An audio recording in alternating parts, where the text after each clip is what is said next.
since I have a bunch of views for reacting to terrible writing advice, I'm going to react to it again, even though I'm not a huge fan of them anymore. Campfire. By the way, I'm not a huge fan of him anymore for several reasons, not the least of which is the amount of ads and the length of ads in his videos. This video is 15 minutes. Wow. So probably about almost half of that, or a third of that, will be ads.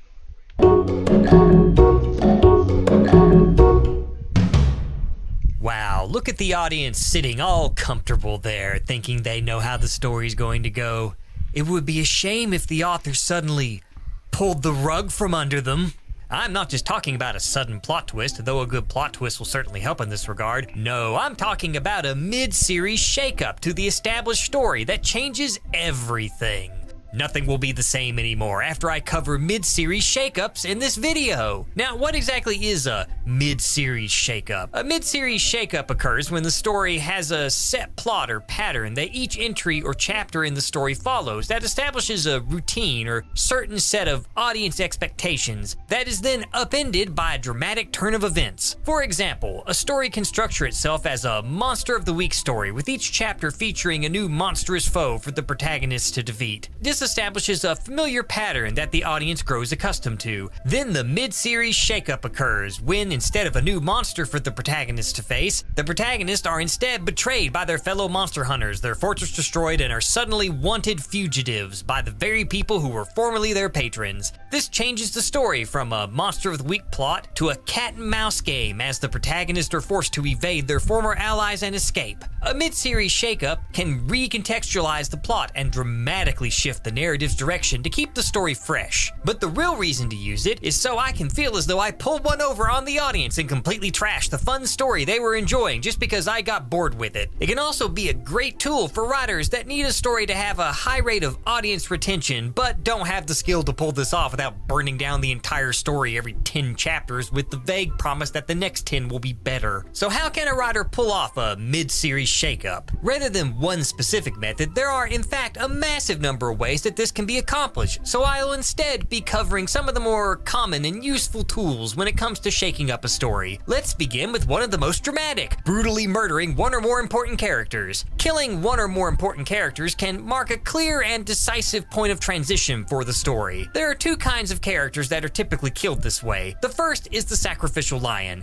This is a character that is a major part of the story and is usually integral to the cast and plot. Often they are a pillar that supports the protagonist and their allies, and are featured often in the story. This makes their death extra shocking, which is why I'm going to undermine it by foreshadowing it way too much. The noble, flawless character who is always kind to the protagonist, can solve all their problems for them, and can have their death act as an emotional fulcrum to further the protagonist's character development? Yeah, no one will see that character's death coming. Extra points if they're a mentor and or parental figure. Does the story build up to the sacrificial lion's death by making it a natural result of the decisions of one or more characters? I don't know, I can't see because of all the neon-colored death signs blocking my view. Now, if building up to a big character death is hard, then maybe just downgrade to a sacrificial lamb instead of a lion. Now, sacrificial lambs don't nearly have the weight of a lion, as they tend to be side characters or secondary characters that appear only so often in the story. But if set up well, then they can add a decent enough tonal shift to shake up the story, especially if no other characters have died yet. Even with this lesser status, the death of a sacrificial lamb can be amplified by making them foils to the protagonist, or even making them far more skilled in order to show just how dangerous the threats they face are. But there's no way I'm going to put in that kind of legwork, so instead I'll just make the lamb a pure innocent character that can be killed only for shock value. Will cynical audiences see through this? Of course, but that's their problem. Besides, if that doesn't work, then I can always go for quantity by killing off a bunch of characters without worrying about the principle of diminishing returns, because everything changed after what's-his-name died. If killing a character suddenly isn't your style, then an even more dramatic solution is to instead reveal that a character is dying of some probably unspecified, so I don't have to research it, illness. You know it's fatal because they cough up blood and have no other symptoms. As the character is dying at the speed of the plot, this leaves the writer lots of time to make it as agonizing for the audience as it is for the character. This can be a turning point of the story, as it adds a sense of urgency that previously wasn't there to either find a cure for the dying character or to complete their task before their symptoms become terminal. But I'm going to milk this for all it's worth and drag it out so long that the audience will be wishing for the sweet release of death long before the ill character ever does. Good thing the character's illness doesn't seem to bother them during the action scenes. Even better, just forget the entire illness thing completely after I get bored with that plot, or just chicken out and find a cure at the last minute off screen. So we've murdered some characters to shift the tone into darker territory, but a mid-series shakeup often requires a bit more to give that little push forward. And one way to push our protagonists forward is to smoke them out of their comfort zone by burning down the setting. Now, a major change-up in the setting can sometimes really open up a story to a wide array of new possibilities. Is the post-burn setting well thought out with the consequences of the changes fully realized and accounted for? No, I just got bored and wanted to shift genres on a whim. Will this traumatic transition actually add story possibilities without losing the audience more invested in the older setting and tone? I mean, the old setting was about as solid as a wet tissue, so I don't really see what the loss is anyway. But I'm sure the jaded audience will. Now, if a writer doesn't want to completely burn down the setting, then they can instead opt to merely shift the balance of power. This can be something like allies and enemies suddenly changing allegiances in relation to the protagonist, forcing them to fight alongside former foes against former friends. It can also be something as major as the bad guys winning and taking control, and thus forcing the protagonist to continue the fight underground or from the shadows. Wow, both of those sound like really interesting and engaging ideas that require a lot of forethought and good narrative instincts to pull off, but I can improve them. Now, I could have the protagonist carry on the battle against the now ascended villains from the shadows, desperately scraping whatever resources they can get their hands on while staying only a few steps ahead of their foes with just their wits. But a far better use of this arc would be to just have the heroes spend all of their time in their hidden base arguing about how bad things are and pointing fingers at one another. Is this internal strife caused by being put under constant stress? Well, actually, it's mostly a result of the author's lack of imagination, which is why you're going to get a lot more of those scenes for like way too long. Dealing with the actual details of a major shift in the balance of power in a setting requires that the setting actually develop, with power dynamics often becoming more complex and difficult for the protagonist to adapt to. Which is why I'd rather spend my time on shallow melodrama, because I can just churn that tripe out on the cheap. Now, if a power dynamic shift is too difficult for a writer, then there are still easier ways to build up to a mid-series shakeup, like a sudden plot twist. Now, I've touched on plot twists before, and just to reiterate, the best plot twists come out of nowhere and are mostly there for a writer to feel as though they pulled one over on the audience. Springing a plot twist around the same time as another major turning point in the story can have a multiplicative effect by compounding the complexity and weight of the situation for the protagonist. But don't worry, there's no way to fumble that with a plot twist that face plants into the ground. The best way to execute a plot twist at a key moment is to never bother to plan it out, and instead choose plot twists solely on the basis of desperately recapturing a waning audience attention, rather than something as silly as a plot twist that actually makes sense and that has a causal chain that can be traced back to the story's beginning foundation with enough red herring.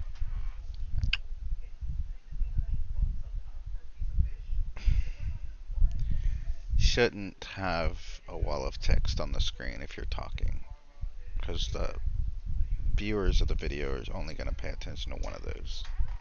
And decoys to keep most of the audience guessing until the last moment.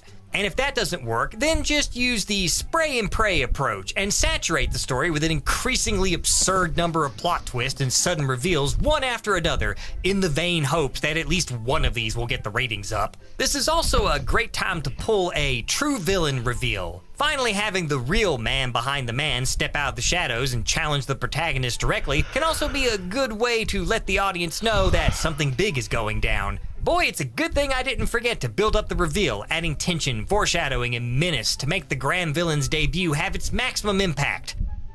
Oh wait, I did forget. Ah well, no one will notice when this new big bad just comes out of nowhere, nor will they care when the villain returns to nowhere and is never mentioned again in spite of the story's sudden insistence that this guy is very important and very bad, even as the writers chuck him into the recycle bin in the very next season. Maybe I can turn a previously established joke villain into a serious threat that forces the unprepared heroes onto the back foot thanks to the villain's sudden competence. Where does this newfound competence come from? Character development? A villainous training arc? Nah, the villain just suddenly becomes a real threat after entire chapters of being nothing more than slapstick comedy fodder. Does this sudden streak of competence make the villain difficult to write, as the villain is so competent that I simply can't figure out how the heroes will defeat them? Then don't worry, just have all of their menace and scheming suddenly vanish into the same void that YouTube threw the dislike ratio into. Now that I've covered the small scale tactics that can be used to create a mid-series shakeup, it's time I cover the overall strategies that can be employed to tie all these tactics together. Pansters, aka discovery writers, aka writers who don't really follow an outline, might especially struggle with this, as shakeups usually require at least some ability to plan in order. I'm one of those writers. I don't write an outload because why? At least part of the reason people write is to entertain themselves. So if you're only writing for others and not yourself, and you're never going to be surprised by what's going to happen, and you're one of those people that say you're not a real writer if you don't use outlines, then you're just following a formula to try to please other people. The problem with that is eventually you're gonna be unhappy with your own writing and you're gonna be bored. So, what is the point of an outline? To not completely destroy an audience's willing suspension of disbelief, and even planners with detailed outlines might struggle to execute something as complex as a mid-series shift. But that's all a misconception. Pivoting a story, especially a long series, is like making a sharp maneuver with a large unwieldy vehicle, in that it can be made on a whim and without worry that it will shear the entire thing in half. So, although I am one of those writers that doesn't make an outline, you can still look at what you've already written and be like, oh, I said that there, or oh, I did that there. So it would make sense to have this plot twist later. But if that's not there, don't do it. What about sprinkling in smaller details that build up gradually to the story's shakeup by having said details planted as early as possible? Foreshadowing small details won't work because all of those scenes will get cut, so I can shove in more banal, snarky dialogue to distract the audience from the makeshift patchwork of incoherent scenes I call a plot. Will this undercut any major story shifts down the road by making them appear as though the writers were grasping at straws rather than actually telling a competent story? Don't worry about that. By the time cynical YouTube video essayists and reviewers point that out, it will be far too late for everyone else. In fact, this means I can even ignore one of the most important facets of shaking up a story's status quo. I'm gonna go back just because I didn't hear that last part, but he has a point about this part where someone is complaining about something. I completely agree with the Critical Drinker, Nerdrotic, Mauler, Heel versus Babyface, Geeks and Gamers, that Star Trek, Star Wars, Doctor Who, Lord of the Rings, all of it is destroyed.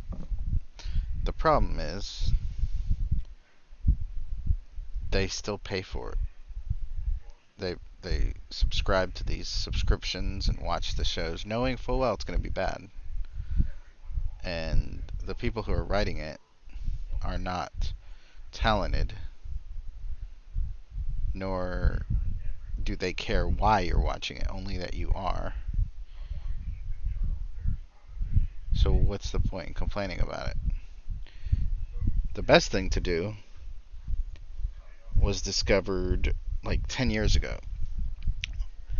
Star Trek, fans were making Star Trek series and movies and stuff.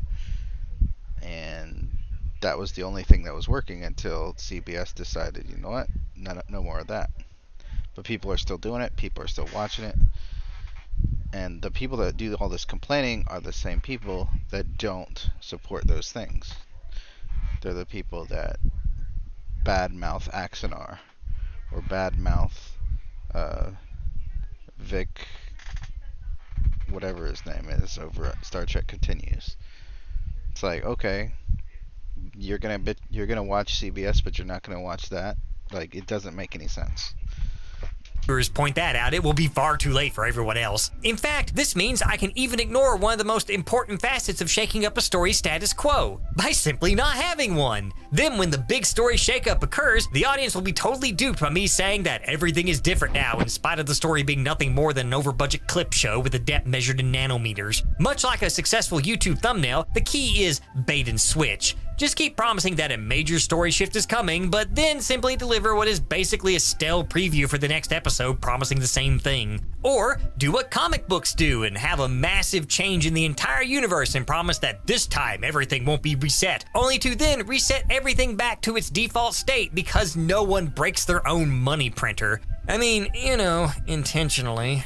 See, it's all about what a story promises in the very beginning. If the story starts out a light-hearted romantic comedy before changing into grimdark cosmic horror, then don't worry because I'm sure you won't need a solid fulcrum to pivot on or the whole thing will go flying into pieces. When a story suddenly wrecks everything the audience liked about the early parts, then that will just increase the impact of the mid-series shakeup and not the impact of the story as it's thrown back at the author's face by a disgruntled audience mad that the thing they liked about the story was suddenly ruined so the author could brag about being a smarty pants. This is why it's far more important to write for audience retention rather than actually put in the foundational work to earn the audience's trust. Desperately trying to retain an audience's fleeting attention, even if the story crumbles under the weight of excessive story shakeups, is far more sustainable than laying down the groundwork for a mid-series turning point that leaves the audience in awe and encourages them to go back and see all the little details they missed that set everything into motion. It's a mistake to leave the audience pleasantly surprised and wondering how the heroes are going to pull it together in the next installment, rather than hopelessly confused and wondering how the writers are going to pull it together in the next installment. Alert! Alert! Imperial... Okay, so their ad is 3 minutes long. Not bad. It's only about over a fourth of the video. Approaching! All Mega Mercs prepare a Mega Defense. This battle is brought to you by... Anyway. Hope you learned something. Don't do outlines, and don't complain about shit unless you're willing to change it.